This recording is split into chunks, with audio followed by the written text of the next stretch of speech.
എന്തു പറ്റി അമ്മേ? അവള് പോയടാ. ആര്? സ്വാതി. ഞങ്ങളെല്ലാവരും പോണ്ടെന്ന് പറഞ്ഞതാ, പക്ഷെ കേട്ടില്ല.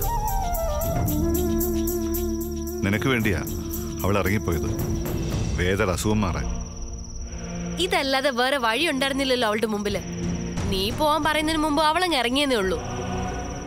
ഞാൻ ഒരിക്കലും അങ്ങനെ പറയില്ലായിരുന്നു. വേദയായിട്ട് ജീവിക്കുമ്പോ സ്വാതി ഒരു തടസ്സമാണല്ലോ. വേദയുമായിട്ട് ജീവിക്കാൻ പോകുന്ന നിന്നോട് ആരാ പറഞ്ഞത്?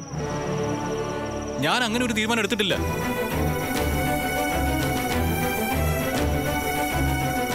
സ്വാതിയെ വേണ്ടെന്ന് വെച്ചൊരു ജീവിതം അതെനിക്ക് വേണ്ട. അബദ്ധമായല്ലോ മോനെ. നിന്റെ മനസ്സിൽ ഇങ്ങനെയായിരുന്നു എന്ന് അറിഞ്ഞിരുന്നെങ്കിൽ ഞങ്ങൾ അവളെ പോവാൻ സമ്മതിക്കില്ലായിരുന്നു. അല്ലെങ്കിൽ നിങ്ങൾ കാണിച്ചത് മഹാമണ്ടത്തരമായി പോയി. ഞാൻ വരുന്നതിന് മുമ്പ് അവളെ ഒരു കാരണവശാലും വിടരുതായിരുന്നു. ഒന്നും അല്ലെങ്കിലും ഞാൻ അവളുടെ ഭർത്താവല്ലേ. ഞങ്ങൾ പറഞ്ഞതാ, ഏടത്തി കേട്ടില്ല. നീ വന്നാ പോവാൻ പറ്റില്ല നമുക്ക് തോന്നിക്കാണും. എല്ലാം തീരുമാനിച്ചുറച്ചതുപോലെയായിരുന്നു അവളുടെ പെരുമാറ്റം. ആവുന്നത് ഞങ്ങൾ പറഞ്ഞു നോക്കി, ഉൾക്കൊള്ളാൻ അവള് തയ്യാറായില്ല.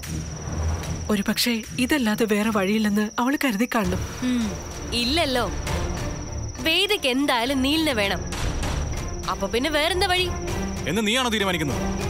ഞാൻ ആർക്കും വാക്കൊന്നും കൊടുത്തിട്ടില്ല. ഇങ്ങനെയല്ലല്ലോ നീ വേദയുടെ വീട്ടുകാരോട് പറഞ്ഞത്. അതൊക്കെ അവരുടെ വെറും ആഗ്രഹങ്ങൾ മാത്രമാണ്.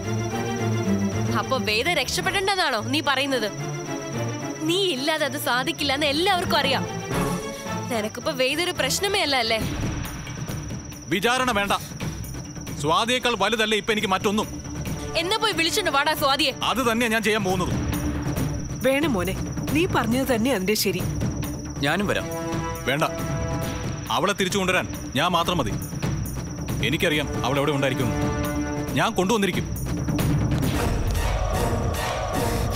എല്ലാം തീർന്നതാ. വീണ്ടും കുഴപ്പമുണ്ടാക്കാനുള്ള പരിപാടിയാ നീലിന്റെ. എന്താ കുഴപ്പം? ഒരു കുഴപ്പമില്ല. അവനെ തിരിച്ചു വിളിക്കാൻ തീരുമാനിച്ചത് അവന്റെ ഭാര്യയാ.